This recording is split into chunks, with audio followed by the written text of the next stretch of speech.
Bienvenue dans ce deuxième épisode de la série Obsession. Aujourd'hui, je suis avec un entrepreneur, Manuel Diaz. Salut Antoine. Manuel, tu as 36 ans. Tu as créé ta première entreprise à 18 ans. Tu l'as fait passer de 0 à 70 millions de chiffre d'affaires sans faire une seule année d'études. Est-ce que tu as d'autres chiffres impressionnants comme ça ou je m'arrête là? Écoute, je sais pas si les chiffres sont faits pour être impressionnants. Même moi, ils me font bizarre quand je regarde en arrière. Alors évidemment, tout ça n'a pas eu lieu tout seul. Hein. C'est un travail collectif. On fait pas ça seul. Mais c'est vrai que presque 20 ans plus tard, un peu moins, puisque j'ai créé cette entreprise avec mon frère en 97. Les chiffres donnent un peu le vertige, effectivement. Et l'entreprise a beaucoup changé. Est-ce que tu peux parler un peu de ta boîte? Qu'est-ce que tu as créé? Où est-ce qu'on est ici? Alors, on est chez Imakina. Notre boulot, on est une agence qui aide les grosses marques, les grandes entreprises dans le monde à appréhender la transformation digitale. Parce qu'évidemment, pour les gens qui te regardent, obsédés par le fait de rester libre évidemment, mais aussi de tirer profit de YouTube, de créer de leur contenu, d'en vivre, etc. Quand on s'y intéresse, on est dedans. Mais quand tu pilotes une énorme boîte avec des dizaines de milliers de salariés, ton enjeu c'est de te dire ok, comment je déplace mon business petit à petit vers quelque chose qui est de plus en plus digital, de plus en plus numérisé, etc. Et c'est pas simple en fait quand tu pilotes des grosses marques qui font ça. Et nous, notre boulot, c'est de les aider, du conseil jusqu'à la fabrication de produits innovants. On a même une entité qui s'appelle Imakina Things, qui fabrique des objets connectés jamais vus. On a été jusqu'à faire des pompes à bière connectées, figure-toi, en fait. Donc, c'était rigolo. Voilà. Super. Tu sais peut-être que j'ai un poster de Steve Jobs dans mon salon. Je sais que tu as été beaucoup inspiré par Steve Jobs, tu me l'as dit, c'est marqué sur ton site. Est-ce que ton but, c'est un jour d'avoir ton poster dans le salon des gens? Non, c'est pas mon but. Comment te dire? Non, je pense que ce qui serait le plus utile, c'est que ce parcours ait servi à d'autres, en fait, en ait inspiré d'autres. Toi, c'est ce que tu fais avec ta chaîne YouTube. En fait, tu parles souvent dans tes vidéos de la lecture de différentes bios, tu mentionnes celle de Steve, mais celle de Elon Musk aussi, etc.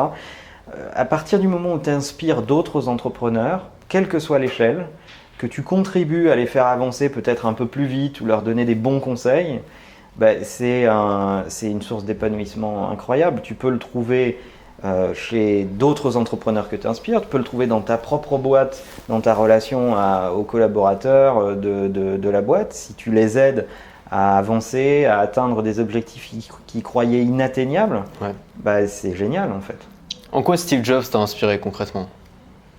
Parce qu'il n'a pas fait d'études non plus, il a commencé tôt.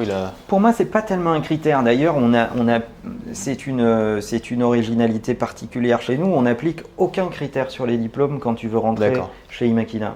Non, ce qui m'a inspiré le plus, c'est le fait qu'il ait bougé les statu quo. En fait. C'est qu'il a approché une industrie et il en a redéfini les codes.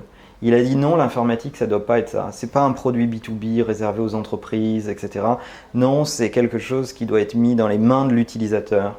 C'est quelque chose qui doit profondément changer la façon dont l'homme interagit dans son travail et avec les autres êtres humains. Donc ça, ça a été la phase personal computer. Et puis ensuite, il a eu cette vision de ce qu'il appelait à l'époque le digital hub. C'est le fait de faire converger les médias dans le foyer.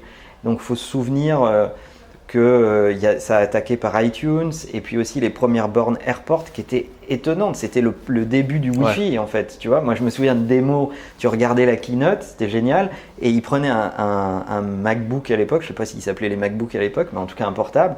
Et il faisait la démo qu'il n'y avait aucun câble autour et qu'il était connecté à Internet. Dans un cerceau, Exactement. En fait, ce mec a eu cette vision de la convergence, de la connectivité, du mobile first, des choses qui ont changé profondément la vie des gens, quoi. Et quand tu as atteint ça, et je te parle pas ensuite de, évidemment, l'iPod, l'iPhone, l'iPad, moi je suis persuadé que Steve n'est pas mort. Personnellement, je pense qu'il est dans le cloud. C'est un complot. Je pense qu'il est dans le cloud et qu'il s'occupe de nos données, mais je pense qu'il n'est pas totalement mort. D'accord. Ouais. Et toi, dans ta boîte aujourd'hui, en quoi tu essaies de reprendre un peu les principes de Steve Jobs? Est-ce que tu essayes à ta façon de reprendre ce que tu as appris grâce à lui? Oui, bien sûr. Je pense que des choses assez simples, je pense que les meilleures idées doivent gagner. Ouais. Et que ce n'est pas une question de hiérarchie, elles peuvent venir de toutes parts. On sait qu'Apple était construit autour de business units où les gens n'arrêtaient pas de s'engueuler pour que la meilleure idée gagne, quelle que soit leur position dans ces business units. On a une grosse culture de la confidentialité et du secret, ce qui est une des caractéristiques d'Apple. On ne le fait pas parce qu'Apple l'a fait, mais on le fait parce que ça a des bienfaits dans la façon dont l'organisation travaille et parce que nos clients nous le demandent, évidemment. On a une obsession extrêmement forte sur les détails, la qualité, le niveau de détail. Tu es passé à travers les locaux ici et les bureaux. Il y a une espèce d'obsession sur les choses simples, sobres et efficaces. Je pense que ça se retrouve dans tout ce qu'on fait. Il a saupoudré pas mal de choses qui ont eu une importance dans la façon dont l'entreprise fonctionne aujourd'hui. Tu as dit que tu n'as toi-même pas fait d'études, tu recrutes pas sur ce critère. C'est quoi, les études, c'est pour les losers, c'est ça?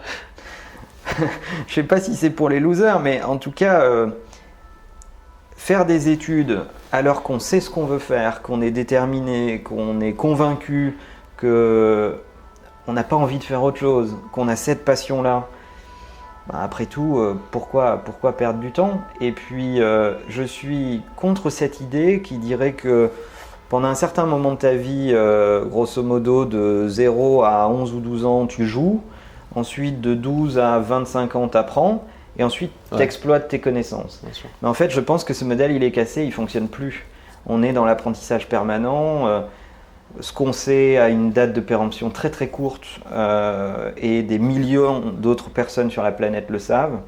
Donc ce qui est le plus important, c'est d'être dans le continuous learning, d'être en quête et en soif de connaissances en permanence, parce que de toute façon, il y a dans un monde où la connaissance est liquide et disponible pour tous, ça n'a pas beaucoup d'intérêt de construire sa carrière sur une époque où on a appris, puis une époque où on exploite. Sur l'aspect pratique des études, je suis tout à fait d'accord avec toi. Ensuite, tout le monde ne veut pas démarrer en étant entrepreneur ou bosser chez Makina. Donc j'imagine qu'il y a quand même pas mal de boîtes aujourd'hui qui ont toujours ce critère des études qui est assez important. Ouais, et surtout des boîtes traditionnelles, le corporate, ça les rassure en fait. Donc en gros, si on veut bosser dans une boîte cool, il ne faut pas faire d'études en fait, c'est ça? Ou alors c'est moins important? Alors il y a des gens qui... Oui, en fait, nous ce qu'on cherche, c'est des gens qui sont performants, compétents et déterminés. Et je ne pense pas qu'un diplôme soit la garantie d'une forme de performance ou de détermination. On voit des gens qui ont un certain niveau de diplôme, qui sont certes performants, qui ont des connaissances, mais qui n'ont pas assez de détermination pour travailler chez nous. Ce serait quoi alors les critères pour prendre les gens? Déjà, comment tu sais en fait si cette personne est déterminée? Alors chez nous, on a défini tout un processus de recrutement qui est assez précis. D'abord, à titre d'exemple, c'est pas le top management qui recrute. Donc tu vois pas forcément le boss en premier, etc. En fait, c'est chaque patron d'unité qui, quand il a besoin de nouvelles personnes, parce qu'il a besoin de plus de ressources pour faire le travail, est autonome pour recruter. Donc il prend ses responsabilités, c'est lui qui choisit. Ensuite, il y a tout un système de parrainage chez nous, en fait. Quand tu as passé les tests techniques, etc., les personnes qui ont été impliquées dans le processus de recrutement sont responsables de ton succès. Donc elles prennent la responsabilité de te rendre successful dans la boîte. D'accord. Et donc ça crée une cohésion d'équipe et une envie de faire avancer les gens. Et donc du coup, quand tu as mis tout ce système en place, en fait, c'est assez confortable à gérer. Parce qu'au final, il y a une espèce d'auto-élimination des gens qui ne sont pas performants. Ouais. Voilà.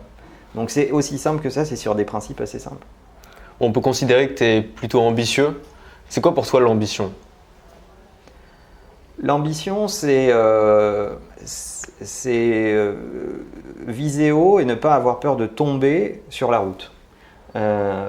Pour moi, c'est ça. Et je pense que c'est une forme de défis à soi-même et un peu aux autres, mais surtout à soi-même. Et l'envie d'atteindre des choses qu'on ne pense pas forcément accessibles facilement, tu vois. Donc c'est ça qui m'intéresse, c'est ça ce qui m'intéresse le plus. J'ai horreur des zones de confort. J'ai horreur de la facilité. Ce qui m'intéresse, c'est me confronter à de nouvelles difficultés. J'aime bien cette phrase de Nelson Mandela qui dit en fait, je ne perds jamais, soit je gagne, soit j'apprends. D'accord. Et en fait, c'est un peu ça. Il ne faut pas avoir peur d'échouer, parce que quand on échoue, on apprend. Et à force d'apprentissage, on finit par gagner. Alors mettons que je suis un jeune de 18 ans, je viens de passer mon bac, ou alors je vais passer mon bac l'année prochaine. Je viens de voir cette interview, donc je me dis ok, il ne faut pas que je fasse d'études.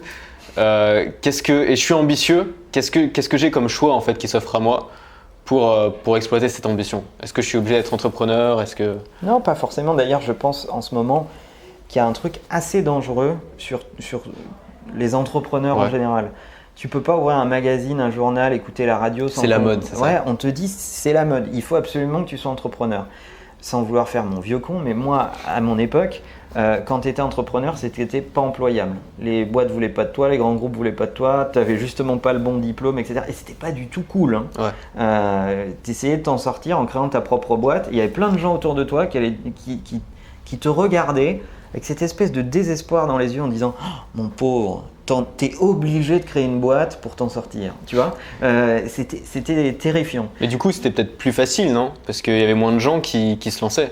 Alors qu'aujourd'hui, vu que c'est la mode, tout le monde essaye de le faire. Chaque période a des difficultés différentes. Mais aujourd'hui, ce qui est dramatique, c'est l'espèce de brainwashing dans lequel on est et qui essaye d'installer dans la tête de beaucoup les jeunes que s'ils ne créent pas leur boîte et s'ils ne sont pas entrepreneurs et s'ils ne portent pas un hoodie comme Zuckerberg, eh ben, ils ne sont pas cool et ils auront raté leur vie. Alors qu'en fait, c'est pas obligatoire, tu n'es pas obligé d'entreprendre. Tu peux rejoindre une start-up qui a besoin de compétences et qui a besoin d'associés. On ne parle pas assez de ça. Le mec qui a eu l'idée et qui va créer la boîte, c'est très bien. Mais pour la développer, il a besoin d'un staff autour de lui très proche, en qui il a confiance, qui vont partager le projet comme lui. Il a besoin de numéro 2, de numéro 3. Et en fait, il y a de la place pour ces gens-là. On n'est pas obligé et condamné à créer sa boîte. On peut rejoindre un projet, essayer de servir ce projet. On peut être auto-entrepreneur. On peut… Alors justement, tu conseillerais plutôt d'être indépendant, enfin plutôt comme moi je le fais, c'est-à-dire pas prendre de salarié, pas chercher forcément à s'expandre, mais juste à faire un truc qui marche et qui te permette de vivre.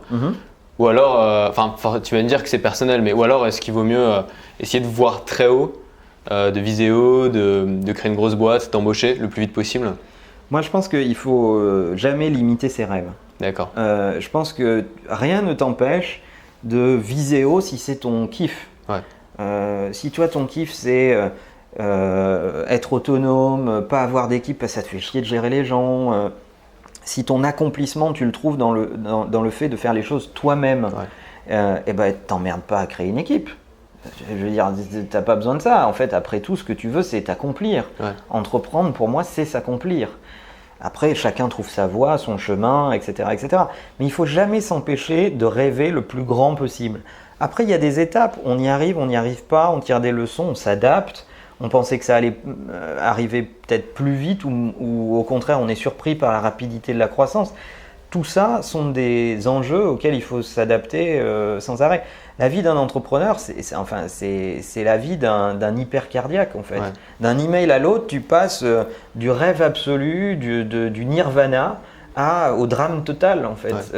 Et tu gères de l'ascension émotionnelle en permanence. C'est allé vite pour toi quand tu as commencé à 18 ans? Enfin, la plupart des gens qui lancent une boîte à 18 ans, généralement la première, c'est pas celle qui marche le mieux. Toi, ça a marché tout de suite? Oui, ça a marché. Ça n'a pas été facile parce que va expliquer ce qu'est la révolution digitale à une époque où le Minitel n'est pas encore mort. Et quand on est allé à la banque… C'était en 97, c'est ça? Oui, 97. Quand on est allé à la banque, on nous a dit, première chose, vous êtes des jeunes, vous voulez la nouvelle carte bancaire pour avoir un burger gratuit? Bon, voilà. Et deuxième chose, on nous a dit ne faites pas de l'internet, parce qu'il parlait comme ça à l'époque, on disait de l'internet. C'est un Minitel en couleur, c'est pas sérieux, ça va pas marcher, le Minitel est installé. Et là, tu te dis, waouh, ça va pas être facile tout de suite. Donc, il y a eu une grosse phase au début où il a fallu être beaucoup dans la pédagogie, expliquer aux gens qu'est-ce que ça allait changer, etc. Et puis après, oui, ça s'est envolé et ça a été vite.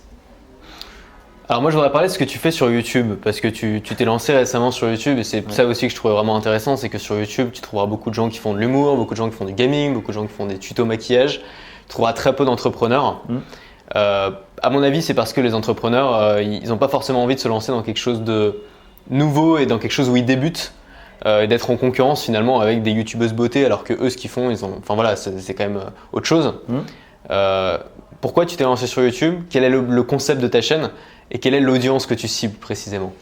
Moi, c'est très simple. Je me suis lancé dans YouTube parce qu'on passe notre vie, nous communicants, les patrons d'agences, etc., à dire à nos clients la création de contenu, c'est important, c'est la façon de capter l'attention dans la sphère digitale, c'est comme ça qu'il faut faire, etc. Ouais. Et tu n'en as pas un qui le fait. Première chose. Donc moi, j'ai du mal à ne pas être en adéquation entre mes conseils et ce que je fais moi-même. La deuxième chose, c'est que c'est hyper enrichissant d'apprendre en faisant. Moi, je pense que tu peux prendre un bouquin, tu peux lire les théories, tu peux connaître en théorie les plateformes de distribution de contenu. Tant que tu n'as pas mis les mains dedans, tu ne vas pas exactement expérimenter et vivre ce que ça demande pour le faire vraiment. Un troisième truc qui me paraît intéressant, c'est qu'il faut mettre son ego de côté. Et ça, je trouve que ça fait du bien. Parce que oui, dans la vie, tu es entrepreneur, tu as une belle boîte, etc. Et tu vas te choper des trolls qui te disent « Ah ouais, le mec qu'on voit dans la presse, machin, mais qui n'a pas fait plus de tant de vues sur cette vidéo, etc. » Ça fait du bien un peu à l'ego de se remettre dans la place. Et justement, c'est pas difficile un peu de repartir à zéro sur un nouveau canal? Si, c'est dur. Ça demande d'être en compétition avec des comme tu disais, des mecs qui font de l'humour, de la youtubeuse à gogo, etc. etc. Mais c'est chouette. En même temps, c'est chouette. Ça te remet les pieds sur terre. C'est comme ça qu'on apprend. Il ne faut pas avoir peur. Et puis enfin, c'est top de finalement construire une communauté, de trouver des gens que ton propos intéresse, d'interagir avec eux. Toi, je sais que ta religion, c'est de ne pas répondre aux commentaires, mais de faire des lives, en fait. J'ai l'impression que tu reprends dans les lives ce que tu as lu dans les commentaires. Ça m'arrive. Voilà. Mais moi, je trouve passionnant de voir comme le démarrage de cette communauté, quoi. Je trouve que dans ta chaîne, on retrouve des idées de l'américain Gary Vaynerchuk, qui est aussi un entrepreneur, qui a aussi une agence média et qui s'est lancé sur YouTube. Est-ce que tu assumes cette comparaison?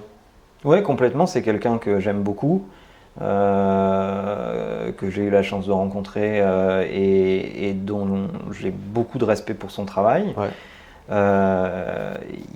Il a installé ce terme du hustling que je trouve intéressant. En fait. Comment tu traduirais ça en français? Moi j'ai un mal fou. C'est impossible. Ça se traduit pas. Ouais, je pense que tu peux pas. Enfin, je sais pas. J'ai cherché longtemps. Ouais, moi aussi j'essaie de le traduire à chaque fois. Peut-être qu'on peut lancer un concours à ceux qui trouveront la meilleure traduction du hustler en fait. Mais non, je l'ai jamais trouvé. Mais oui, c'est un mec qui m'inspire beaucoup, mais c'est pas le seul. Tu vois, à l'époque, je regardais beaucoup un show qui s'appelait Dignation, qui était fait par Kevin Rose, un des créateurs de Dig, qui était un service de bookmark.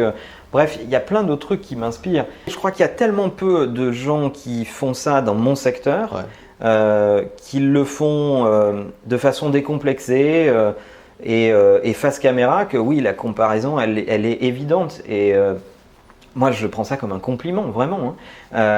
Mais c'est surtout, pour moi, criant d'un manque de la part de mon secteur, des entrepreneurs qui ne se sont pas encore assez appropriés les canaux de distribution de contenu. Et comment t'expliques justement qu'aux États-Unis, il y a tant d'entrepreneurs qui sortent des bouquins, des chaînes YouTube, qui communiquent beaucoup sur ce qu'ils font, alors qu'ici en France, on a l'impression que ça n'existe pas, qu'il y en a vraiment très très peu, et qu'il n'y a pas tellement d'audience pour ça non plus? Alors, des entrepreneurs qui écrivent, on en a quand même, moins qu'aux US. Le business book aux US, c'est une vraie industrie. C'est-à-dire qu'ils savent te le marketer, te le sortir avec le plan de lancement, tout qui va bien. Chez nous, moyen. Moi qui ai écrit mon premier bouquin l'an dernier, c'est vrai que quand tu es en discussion avec ton éditeur, je vais encore me faire des copains chez Duno, quand tu es en discussion avec ton éditeur, le marketing, la strate de lancement, sincèrement, ça les effleure pas. On est dans la beauté du geste, tu vois, c'est voilà. Bon, c'est très différent. Mais je pense qu'aux US, il y a cette culture de la communauté. Ouais. C'est très très fort dans la façon dont la société américaine fonctionne. Ensuite, il y a la culture de transmettre ses idées, parce que le pays est tellement immense que la communication fait partie des instruments nécessaires pour rencontrer son public, en fait. Donc, tu es obligé d'utiliser toutes les formes de communication possibles pour toucher un maximum d'audience. Donc, tu as les bouquins, tu as les podcasts, tu as YouTube, tu as tout ce que tu peux imaginer, mais c'est indispensable si tu veux aller vite, si tu veux scaler. Et puis, nous, on est un peu moins protestant dans l'âme, tu vois. On est un peu plus pudique. Ouais. Tu vois, le mot personal branding aux US, bah, c'est pas un gros mot. Chez nous, c'est quand même un peu un gros mot. C'est vrai. Et puis il y a, comme tu dis, une sorte de méconnaissance vraiment, je trouve, de l'entrepreneuriat et des startups en France. C'est-à-dire qu'on en parle beaucoup, c'est très à la mode, mais il y a beaucoup d'idées reçues qui circulent. Et finalement, il n'y a pas beaucoup d'entrepreneurs qui prennent la parole pour dire ce que c'est vraiment l'entrepreneuriat ou le fait de créer une startup. Ouais, c'est vrai. Et moi, je peux conseiller, j'en parle souvent sur ma chaîne, mais Oussama Ammar de The Family, qui est excellent aussi et qui justement casse ces idées reçues sur les startups. Et toi, tu le fais aussi sur ta chaîne et c'est bien. C'est quoi est-ce que tu as un objectif en termes de nombre d'abonnés? Est-ce que tu as un objectif précis pour ta chaîne? Ou c'est juste comme une expérience? Non, c'est vraiment une expérience. Moi, ce qui m'intéresse, c'est la dynamique. C'est de voir les débuts difficiles et puis petit à petit, ça grandit. Tu vois, il y a plus de 6000 personnes dans Facebook. Est-ce que c'est difficile justement, comme tu dis, voilà, quand on démarre sur YouTube, tu n'as pas forcément une audience qui est là pour te donner de la crédibilité. Tu as des haters. Est-ce que c'est difficile à vivre ou est-ce que tu arrives à prendre tes distances j'ai fait une interview de Brian Solis, qui est un mec que j'aime beaucoup, qui est un expert des réseaux sociaux américains, etc. Et je lui ai posé cette question. Je lui ai dit, est-ce qu'on doit tenir compte des haters? Est-ce que finalement, même dans les critiques les plus débiles, il n'y a pas un fond d'intelligence à aller chercher? Sa réponse a été simple, c'était « fuck the haters ». Et en fait, c'est ça, tu prends de ton temps. Ce que les gens oublient, c'est que tu prends de ton temps, de ton énergie pour donner un contenu gratuit qui peut leur apporter de la valeur. Mais en même temps, tu le fais pas par charité, tu le fais parce que toi aussi tu as quelque chose à y gagner. Donc c'est le revers de la médaille finalement. Ouais, moi en l'occurrence, je vends rien. Ce que j'ai à y gagner, c'est peut-être de la notoriété, le fait de faire découvrir ce que l'agence que je dirige fait ou des choses comme ça. Mais j'ai pas d'acte transactionnel derrière mes vidéos. Et les mecs oublient qu'ils sont pas obligés de regarder. Je veux dire, c'est pas la télé, t'es pas condamné à regarder cette chaîne, etc. Si ça te plaît pas, tu te casses. Et voilà. Mais bon, après, je comprends qu'il y ait des gens qui ont envie d'exister et qui existent en contre comme ça. Voilà. Surtout, à mon avis, les haters, ça fait partie du lot en fait quand tu te lances sur YouTube ou quand tu décides de devenir entre guillemets quelqu'un de public. T'as plein d'avantages à faire ça, c'est génial, mais t'as aussi les inconvénients. À mon avis, les haters, c'est un inconvénient que tu peux pas contourner. Donc il faut juste apprendre à les gérer, à vivre avec et à pas se laisser impacter par ça. J'ai un pote qui dit c'est dans le package, c'est comme ta belle-mère. Exactement, voilà, je pense que c'est bien résumé. T'es obligé de faire avec. La mienne est très bien, je veux pas de problème. Dernière question que je poserai à tous les invités de cette émission. Est-ce que tu te considères comme quelqu'un d'obsédé? Ouais, vraiment. J'ai tout un tas d'obsessions d'ailleurs, mais oui, j'ai une espèce d'obsession à essayer de tendre vers ce qu'on peut faire de mieux, à la simplification à outrance, dans tout ce qu'on fait.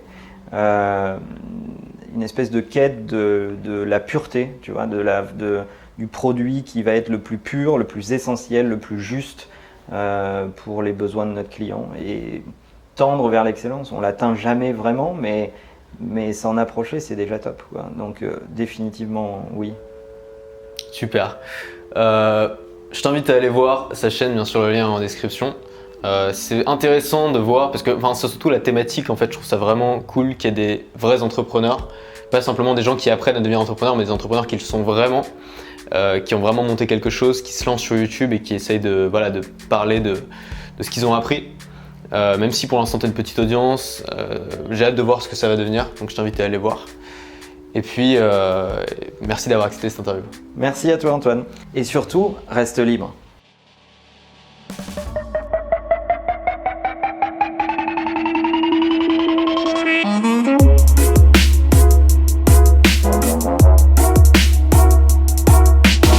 C'est bon pour le sac, maintenant ça va être à moi.